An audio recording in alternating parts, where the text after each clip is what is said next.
Chapter था वो था नाइट्रोजन परिवार के तत्व।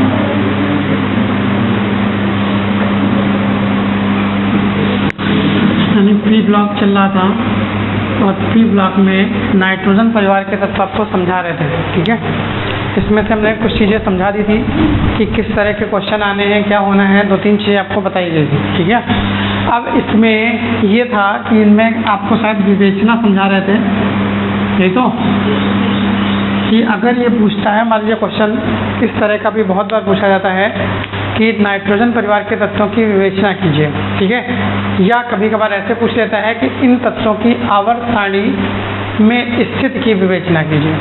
ठीक है, तो विवेचना तो पूछेगा ही पूछेगा, साथ में ये भी पूछ लेगा कि इनकी आवर्त सारणी में क्या स्थिति थी, उसकी विवेचना कीजिए। ये क्वेश्चन भी पूछ सकता है। तो इस क्वेश्चन में आपको बताया गया था कि बहुत ज़्यादा डिटेल याद नहीं करना है, बस थोड़ी बहुत चीज़ें ध्यान रखनी है। कौन सी चीज़ें ध्यान रखनी है, इन चीज़ों को हम आपको बता दें।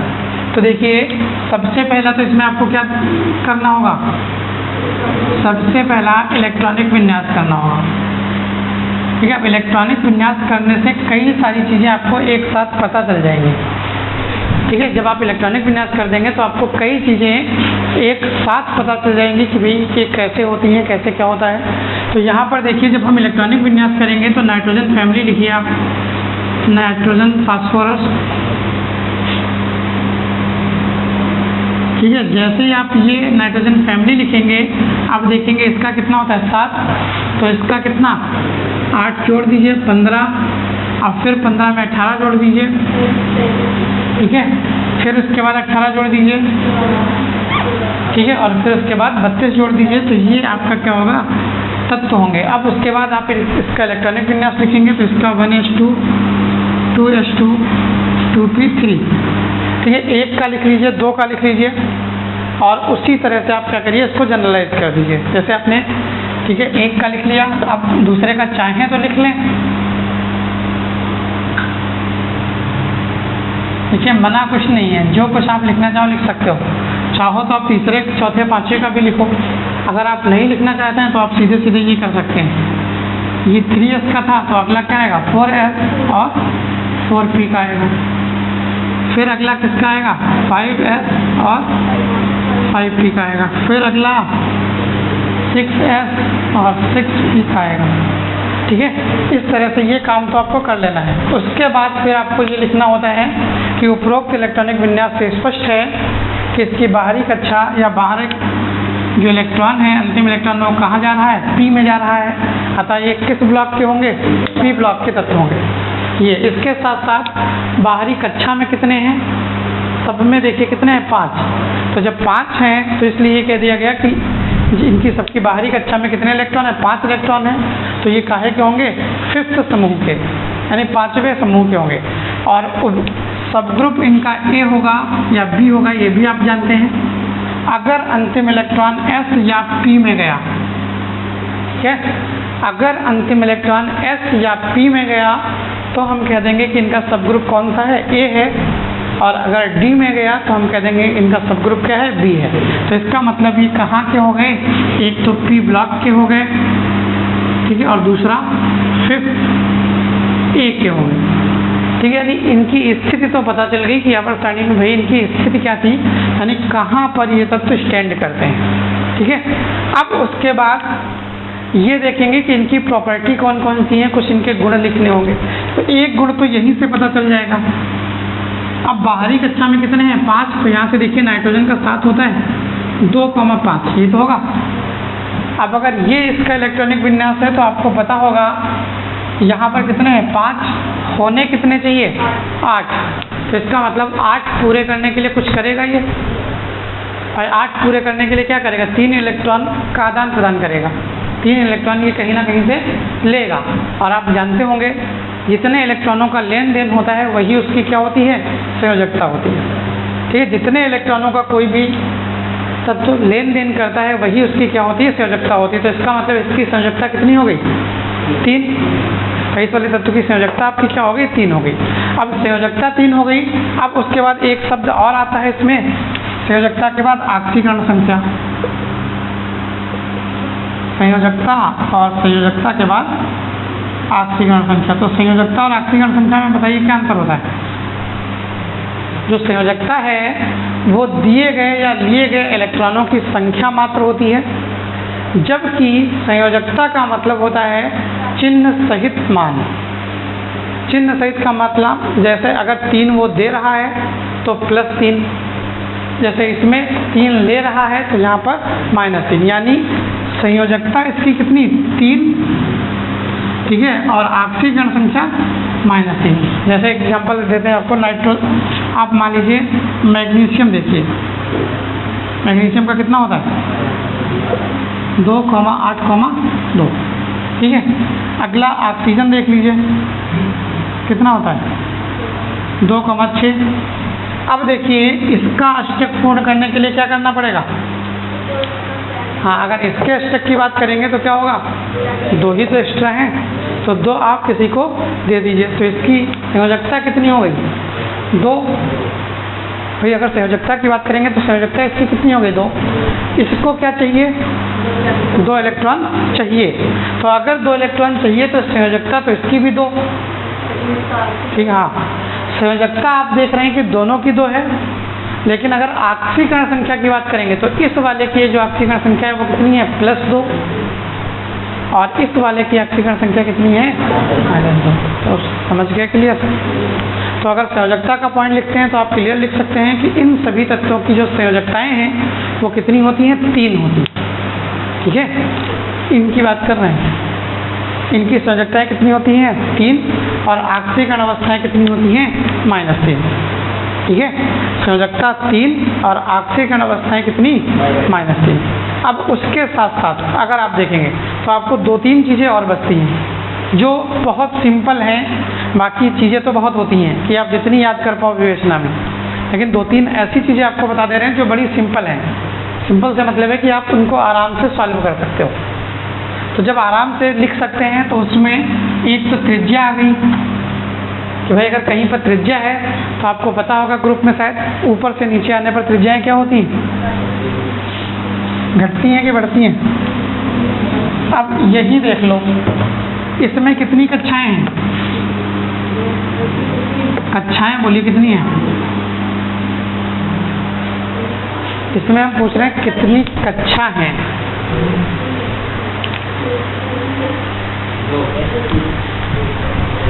2, 3, 5 कई सारे आंसर आ रहे हैं, एक पे मोहर लगाइए कम से कम।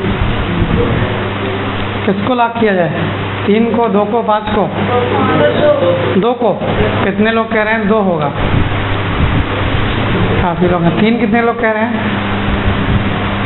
और 5,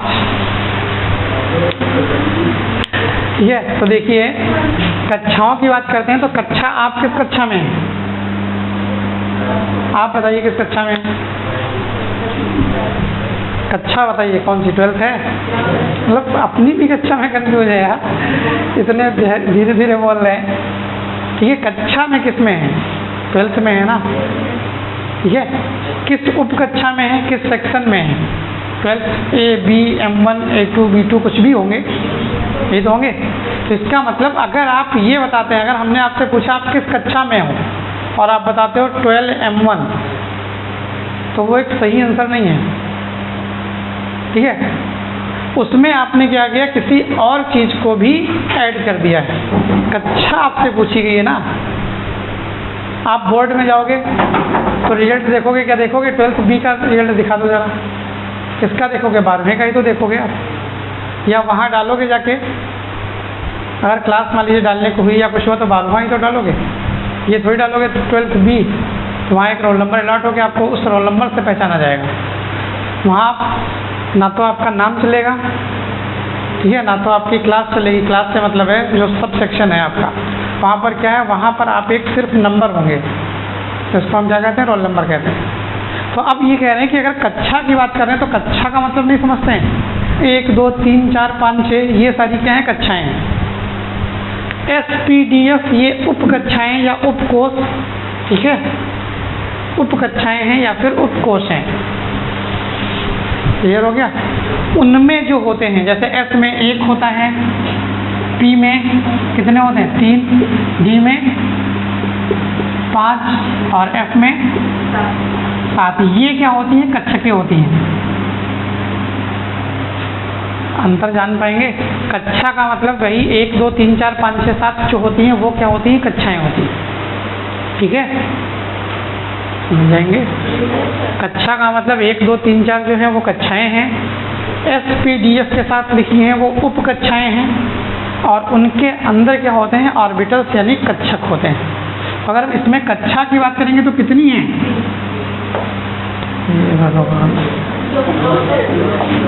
अभी बता रहे हैं कक्षा जो संख्या है मात्र वो कक्षा होती है।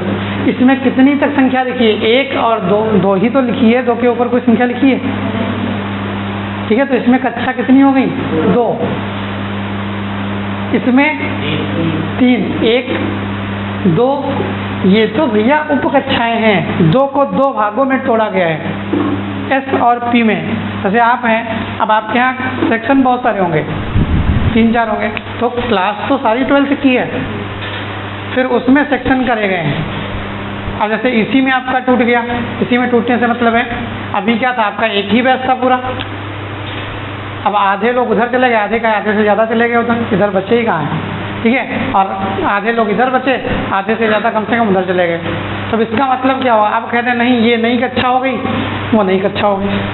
कैसा है भैया? हैं तो सारे के सारे 12th के, अभी क्या है? कल को नहीं मान लीजिए मूड हुआ, एक बैच बंद कर देंगे, तो मजबूरी हो गया, चाहे इधर एडजस्ट करो चाहे उधर एडजस्ट करो, कहीं ना कहीं तो करना पड़ेगा।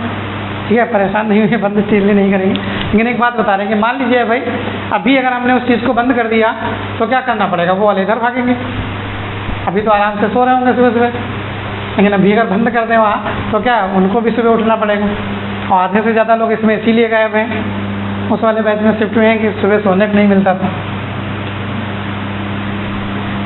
ठीक है, तो आप ये कह सकते हैं कि कक्षाएं जो होती हैं, ठीक है, कक्षाओं का मतलब है भाई आप 12th के हो, मतलब हम यहाँ केवल 2 ही कक्षाएं पढ़ा रहे हैं, एक 11th और एक 12th।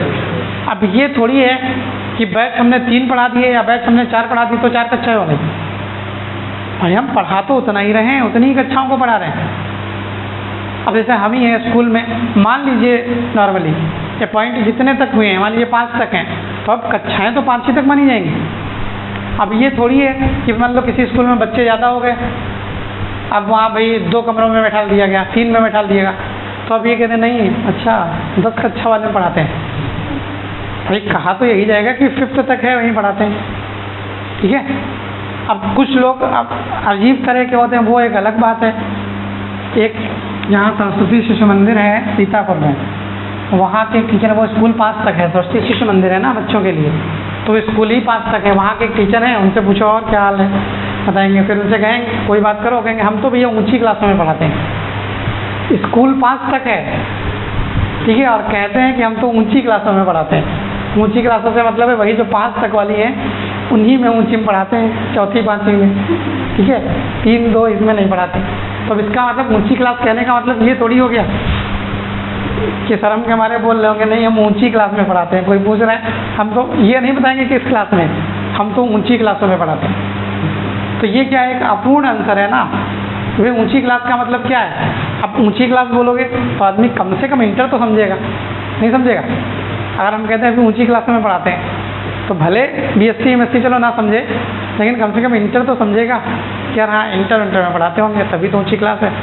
अब वो पता चला 4th में पढ़ा रहे हैं और कह रहे हैं ऊंची क्लास में पढ़ा रहे हैं। ठीक है, तो इसका मतलब है कि यहाँ अगर जो चीज़ आपको बता रहे थे वो चीज़ हम ये बता रहे हैं कि अगर हम कक्षा की बात करते हैं तो ये चीज़ ध्यान रख लीजिए भैया, आप इंटर में आ गए हो, ये चीज़ तो फर्स्ट ईयर वालों को भी पता चल जाती है और पढ़ा के थक जाते हैं फर्स्ट ईयर में भी, इंटर में भी आपको बता रहे हैं कि मतलब ऐसी बारीक जो गलतियां हैं उनको तो कम से कम मत करिए। कक्षाओं का मतलब है सीधे 1 2 3 4 जो संख्या होती है उसको हम क्या बोलते हैं? कक्षा बोलते हैं।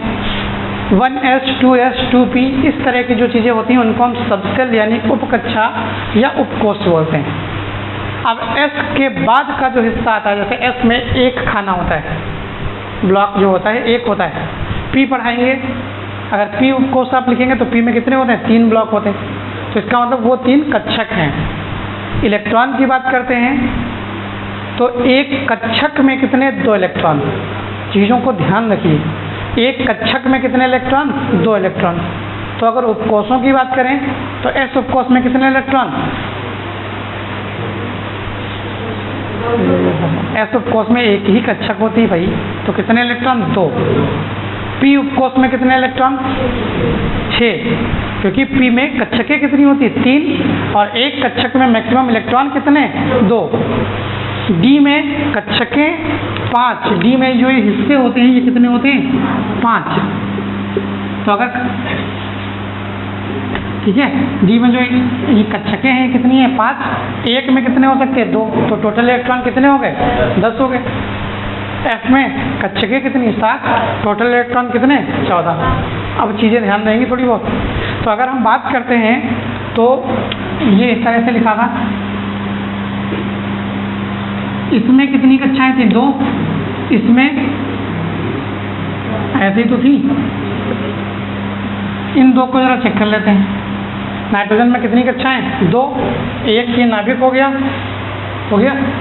एक ये पहली कक्षा, एक ये दूसरी कक्षा। ये कौन हो गया? नाइट्रोजन। ठीक है, फास्फोरस चेक करिए कितनी है? ये नाभिक, ठीक है।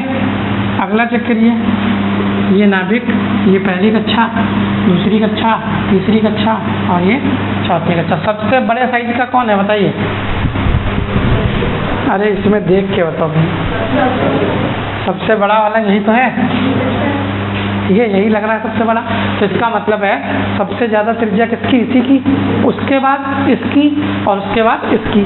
ये है कौन? नाइट्रोजन। ये कौन है? फास्फोरस। ये कौन है? आर्सेनिक। यही तो है। तो इसका मतलब है ऊपर से नीचे आने पर त्रिज्याओं के साथ क्या हो रहा है? बढ़ रही है। ठीक है, हम तो आपको इतनी सहूलियत के साथ बताते हैं। सिर्फ आप एक चीज़ यही ध्यान रखो, ठीक है, आप सिर्फ एक चीज़, बाकी होते हैं सब याद करेंगे, सबके क्रम आप याद रखो कि भैया ऊपर से नीचे आने पर त्रिज्या बढ़ती है, बाएं से दाएं जाने पर त्रिज्या घटती है, आयनन विभव में ये होता है, आयनन इलेक्ट्रॉन बंधुता में वो होता है। सब कुछ याद करने पड़ेंगे। दूसरों को क्या पता है? हमने खुद याद किए हैं। जब ये इस तरह का नहीं पता था सिस्टम तो पढ़ते ही थे, और उसमें क्या है, बड़ा कन्फ्यूजन होता था। 4 चीज़ें हैं, कोई घट रही है, कोई बढ़ रही है, क्या हो रहा है क्या नहीं, अब कन्फ्यूज है। जिसको बढ़ाना था उसको घटाए, क्योंकि 4 का है 8 चीज़ें हो गई। एक इधर, एक इधर, 2 त्रिज्याएँ हो गई वर्ग और आवर्त में, 2 इलेक्ट्रॉन बंधुता, 2 तरह से मतलब है वर्ग और आवर्त में, 2 बार आयनन विभव, 2 बार विद्युदात्मकता। 8 बार याद करना पड़ेगा। अब 8 में से गड़बड़ा तो सकते ही हैं, नहीं गड़बड़ा सकते हैं, इसीलिए हम आपसे कहते हैं कुछ मत याद करो, आप ज़्यादा बेहतर रहोगे। कहते हैं more knowledge more confusion, no knowledge no confusion. तो इससे अच्छा है ये चीज़ें आप ध्यान, ठीक है, याद ही ना रखो। अब याद ही नहीं रखोगे तो कम से कम कुछ करोगे, तो कुछ करके देखोगे तो गलत होने के चांसेस नहीं है। ठीक है, अगर आप याद करते हो तो गलत होने के चांस हैं, अगर आप याद नहीं करते हो, करके देख रहे हो, अगर आपको लॉजिक पता है तो गलत होने के चांस नहीं है। तो या तो एक चीज़ ध्यान रख लो, खाली त्रिज्या ऊपर से नीचे ध्यान रख लो कि ऊपर से नीचे आने पर जो त्रिज्याएं हैं, ठीक है, वो क्या होती है? बढ़ती हैं। इतना याद रख पाओ तो रख लो, ना रख पाओ तो तुरंत वहीं पर निकाल लेना। 1-2 तत्व के नाम तो पता होंगे भाई, किसी का है ऑक्सीजन का है, ऑक्सीजन है, अगला सल्फर है, पता होंगे। SPDF वाला भी आपको इलेक्ट्रॉनिक विन्यास नहीं लिखना, सीधे कक्षा वाला लिखना, 2, 8, 18, 32 वाला। आप देख लीजिए कितनी कक्षाएं, जितनी कक्षा होंगी उस हिसाब से क्या होंगी, उनकी त्रिज्याएं होंगी। तो इसका मतलब इसमें ऊपर से नीचे आने तक त्रिज्याएं क्या होंगी? बढ़ेंगी। अगर आप ऊपर से नीचे आ रहे हैं और त्रिज्याएं बढ़ रही हैं तो त्रिज्या के सब कुछ उल्टा, जितना जो कुछ आवर्त सारणी में आप देखेंगे सारा का सारा त्रिज्या के उल्टा। ठीक है, अब बोले ऊपर से नीचे आने पर त्रिज्याएं बढ़ती हैं, ठीक है, तो बाएं से दाएं जाने पर त्रिज्याएं घटेंगी। आयनन विभव ऊपर से नीचे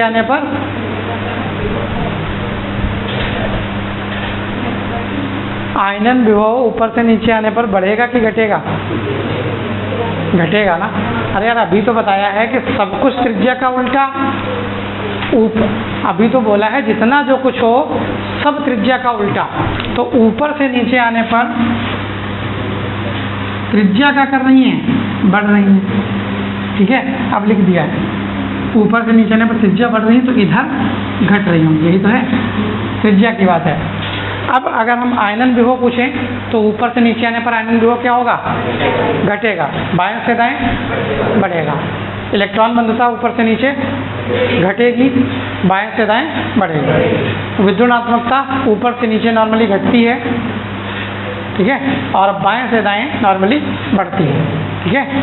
आप देख ही सकते होंगे नाइट्रोजन से ज़्यादा विद्युणात्मक कौन है, ऑक्सीजन, और ऑक्सीजन से भी ज़्यादा फ्लोरीन, ठीक।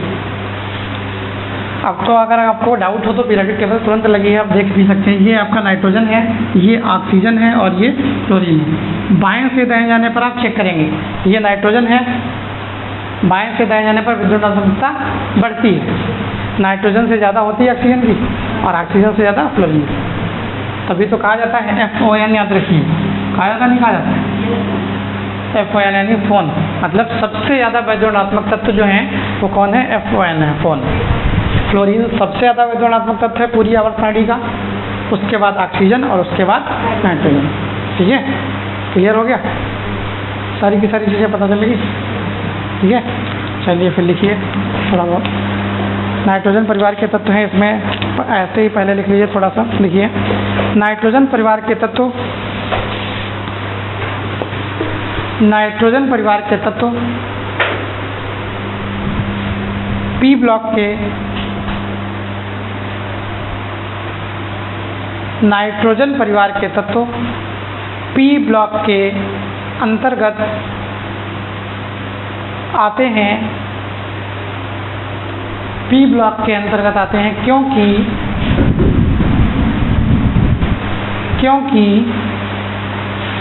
इनका अंतिम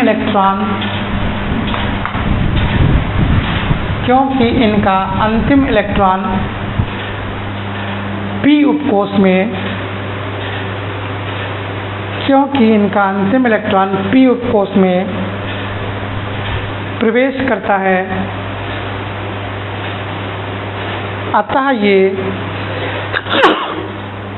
पी ब्लॉक के अंतर्गत, अतः ये पी ब्लॉक के अंतर्गत, अतः ये पी ब्लॉक के अंतर्गत रखे जाते हैं, अतः ये पी ब्लॉक के अंतर्गत रखे जाते हैं।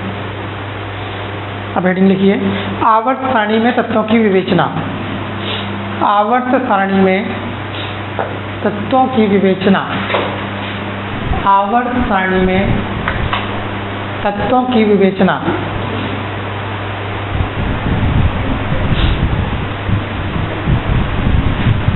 इसके अंतर्गत पहली हेडिंग लिख लीजिए, आवर्त सारणी में तत्वों की विवेचना। इसके अंतर्गत पहले लिख लीजिए इलेक्ट्रॉनिक विन्यास,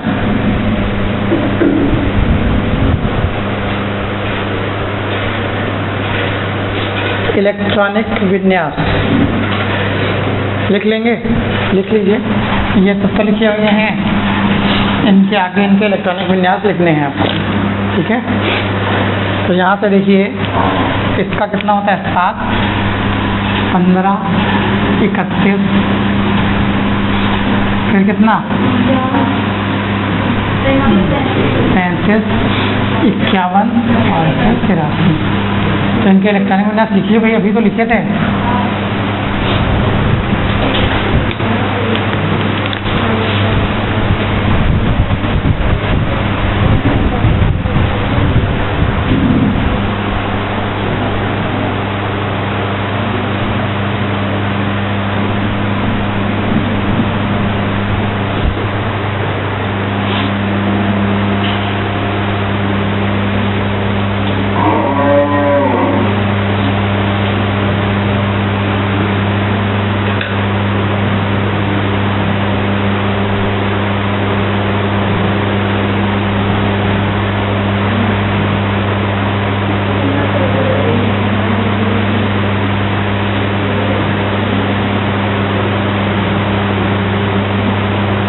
लिया,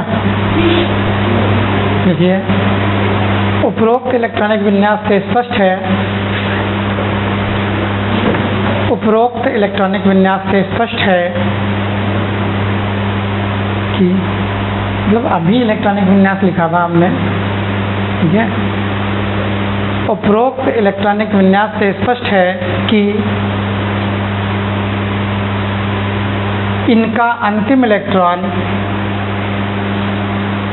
उपरोक्त इलेक्ट्रॉनिक विन्यास से स्पष्ट है कि इनका अंतिम इलेक्ट्रॉन p उपकोष में, कि इनका अंतिम इलेक्ट्रॉन p उपकोष में प्रवेश करता है, p उपकोष में प्रवेश करता है। अतः ये p ब्लॉक के तत्व होंगे। अतः ये p ब्लॉक के तत्व होंगे।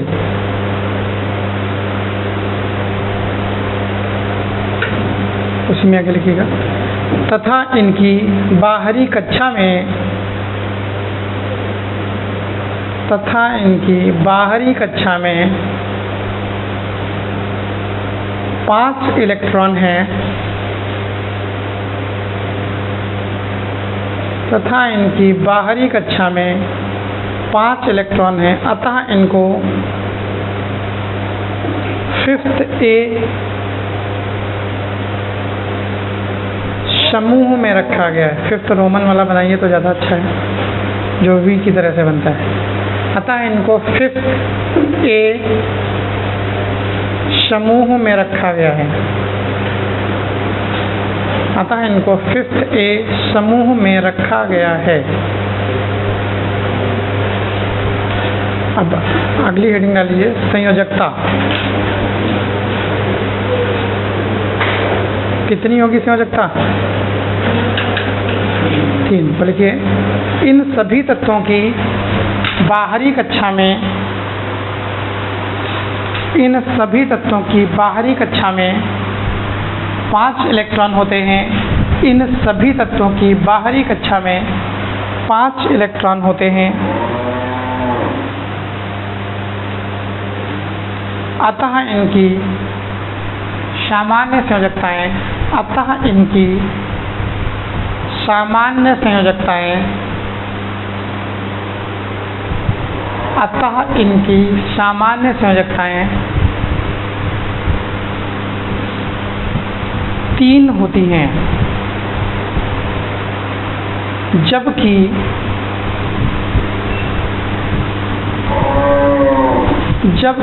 ऑक्सीकरण संख्या, जबकि ऑक्सीकरण संख्या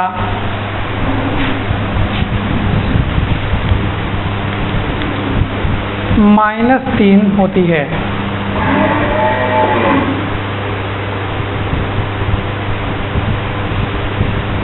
जबकि ऑक्सीकरण संख्या -3 होती है। ठीक है। अब अगली हेडिंग लिखिए, परमाणु त्रिज्या। अगली हेडिंग है परमाणु त्रिज्या।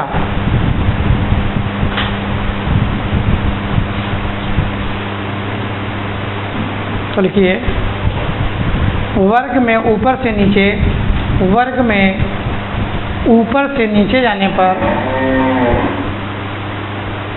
वर्ग में ऊपर से नीचे जाने पर परमाणु त्रिज्याएं बढ़ती हैं।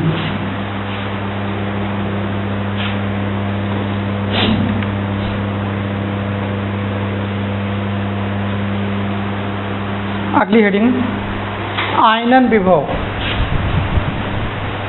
आयनन विभव।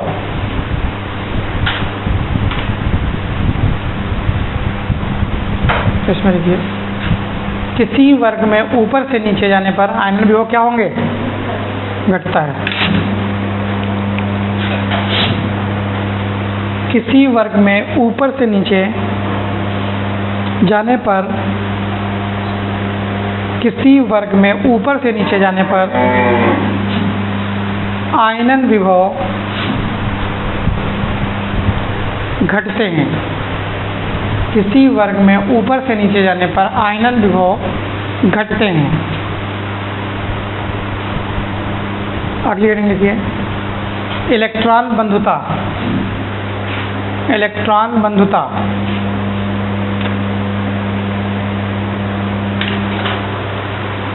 इसमें भी वही, ऊपर से नीचे जाने पर इलेक्ट्रॉन बंधुता के मान, ऊपर से नीचे जाने पर इलेक्ट्रॉन बंधुता के मान क्रमशः घटते जाते हैं।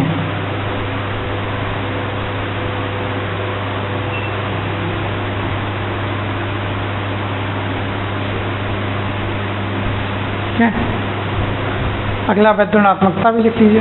वैद्युत ऋणात्मकता,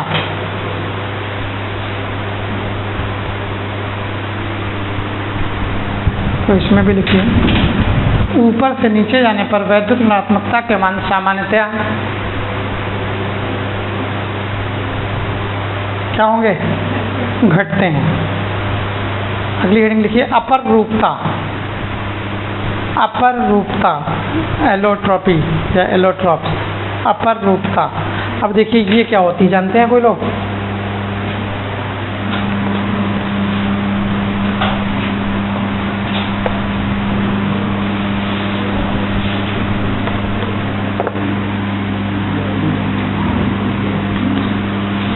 तो देखिए अपर रूप जो वर्ड है,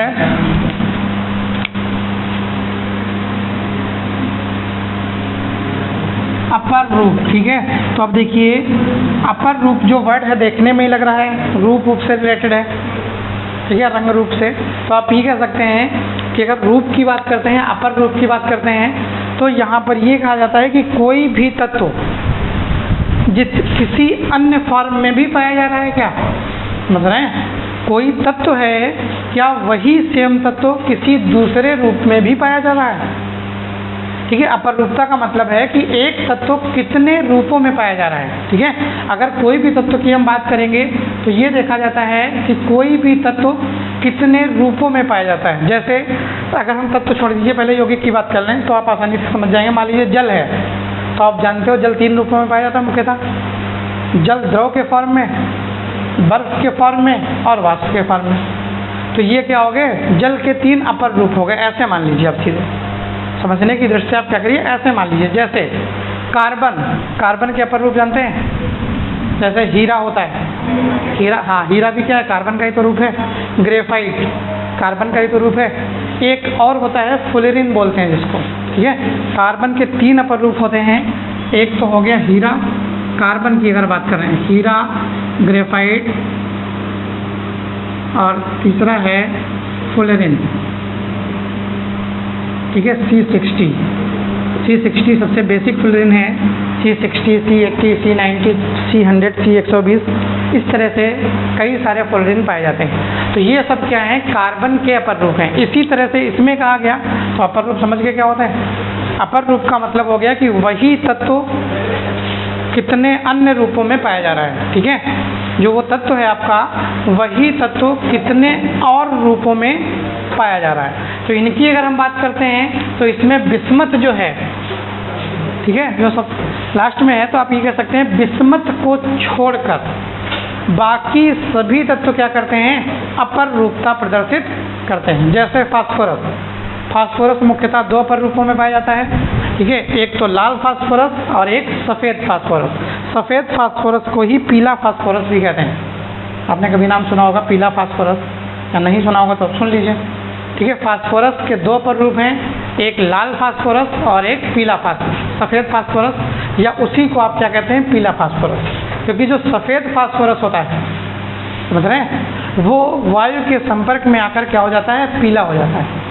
इसीलिए पीला कोई अगला नहीं होता है। आप सोचें कि पता चला एक जगह देखा हमने लाल लिखा है, एक जगह पीला लिखा है। अब आपके दिमाग में आ गया, अच्छा सफ़ेद तो बताया ही था, लाल तो है ही है, सफ़ेद और लाल तो बताए थे, यहाँ पे पीला भी लिखा है, मतलब इसके 3 अपर रूप हो गए। तो 3 नहीं, 2 अपर रूप होते हैं, ठीक है। एक सफ़ेद फास्फोरस और एक लाल फास्फोरस। लाल फास्फोरस जानते हैं कहाँ यूज होता है? नॉर्मली जानते हैं, माचिस बनाने में, ठीक है। माचिस के ऊपर लाल रंग की कोटिंग क्या होती है? जलाने के लिए और माचिस की तीली में जो रगड़ने के लिए, वो क्या होता है? फास्फोरस का ही कुछ अंश होता है, फास्फोरस नहीं होता है। फास्फोरस तो बहुत ज़्यादा ज्वलनशील है। फास्फोरस को अगर आप वायु के संपर्क में भी रखेंगे तब भी वो जलने लगेगा, ठीक है। उसको रगड़ने की ज़रूरत नहीं पड़ेगी ज़्यादा, फसल आप वायु में रखे हैं और वो जल गया, ऐसे सोडियम जलता है। सोडियम की भी अगर आप जरा सी भी नमी आप वायु में रख देंगे खुला तो वो क्या होगा, जल जाएगा। तभी सोडियम को क्या में रखा जाता है, केरोसिन में, मिट्टी के तेल में रखा जाता है। तो आप ये कह सकते हैं उसमें वायु पहुंची कि वो जल जाएगा। फास्फोरस का भी यही हाल है, वो जल जाएगा और जलकर विस्फोट जैसी स्थितियां भी उत्पन्न कर देता है। इसीलिए जो कहा जाता है, ठीक है, वो कौन सा है फास्फोरस, लाल, और सफ़ेद फास्फोरस तो इससे भी ज़्यादा ज्वलनशील होता है। समझ गए? तो इसको भी लिख लीजिए एक लाइन में, लिखिए, बिस्मथ को छोड़कर शेष सभी तत्व अपर रूपता प्रदर्शित करते हैं। विस्मथ को छोड़कर शेष सभी तत्व अपर रूपता प्रदर्शित करते हैं।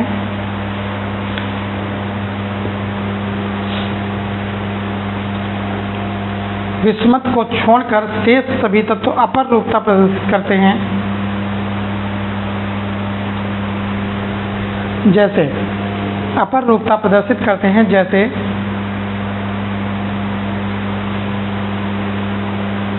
फास्फोरस के दो अपर रूप, जैसे फास्फोरस के दो अपर रूप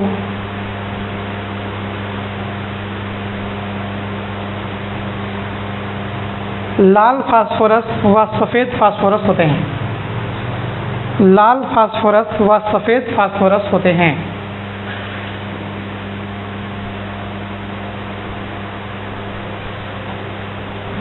लाल फास्फोरस व सफ़ेद फास्फोरस, ठीक है।